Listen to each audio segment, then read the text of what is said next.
Cosplay progress. Not much going on in this video, just a lot of 3D printing of the parts I've designed in my CAD software for both the ink tank and the splatter gun. You know, it shows a lot of 3D printing and just a lot of it.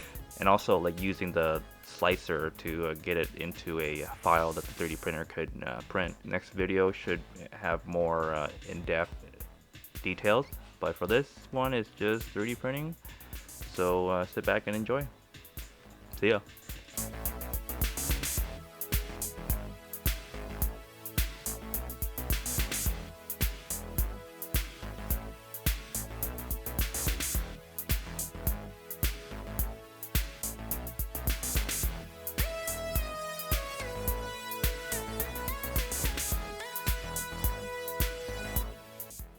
So before I go ahead and print the whole thing, I wanted to test out how the trigger will fit and see if I need to make minor adjustments. So that's why I cut out basically this section of it, and this is the trigger I'm going to be using, so it should just fit right in, and it does. So looks like it fits pretty good, pretty snug here, and I put this little index piece so that it fits there and clears that. So we are good to go with printing the main piece.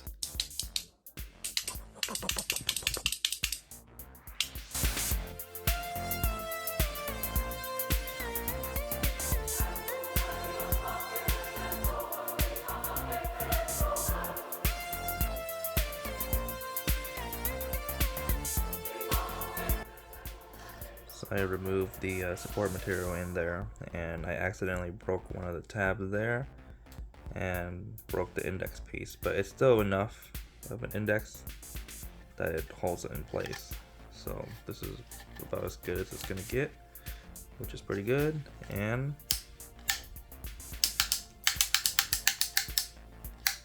pretty good.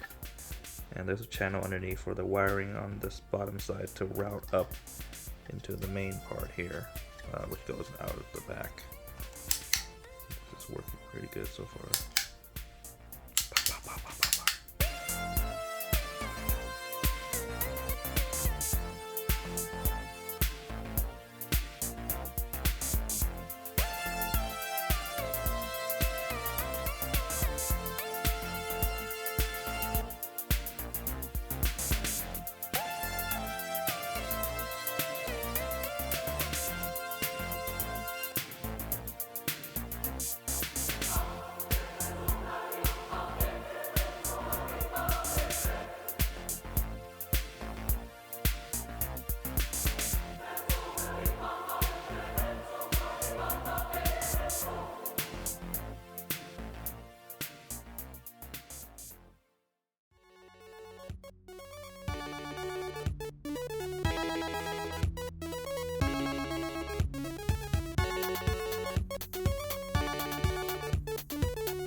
So I'm doing a preliminary wire run so that when I hook up, or when I make the proper connection for this switch, that it runs through the main body, around the tube connector, through here, and into the tank of the splatter gun. So did that, and it should reach the PCB around this area with some slack to buffer.